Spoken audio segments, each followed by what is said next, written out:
Good.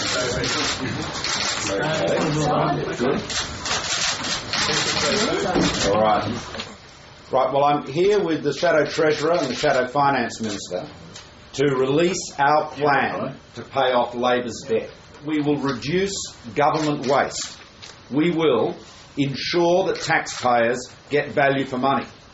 And we will, on coming into government, establish a Commission on Sustainable Finances that will examine the quality of government spending right across the board. And that will ensure that taxpayers know they're getting real bang for their buck. And we are going to bring the percentage of GDP represented by government spending back down to less than 25%, which is where it was when we were in government. And finally, we are going to ensure honesty, real honesty and accountability in public finances. With this plan, who will be the Prime Minister if you do get into office? Or will be either you, Joe, or Malcolm? Who's going to be leading this plan if and when you get into office? Well, it will certainly be me. Joe, can you back that up? Absolutely. Joe will be the Treasurer and Helen will be the Finance Minister. No plans for a leadership spill?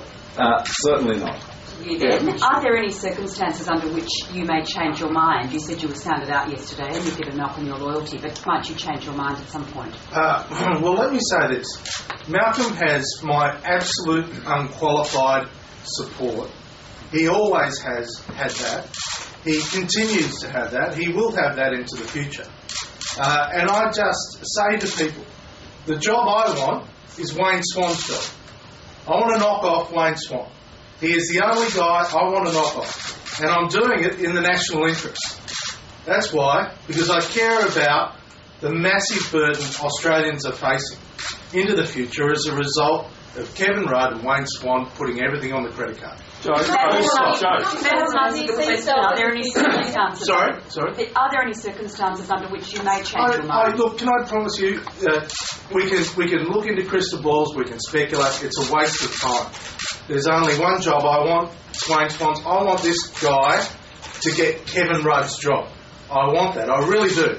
And you know what? I want Australians to want that as well. But the more important question is what happens if our amendments are rejected by Penny Wong, by Kevin Rudd and Penny Wong.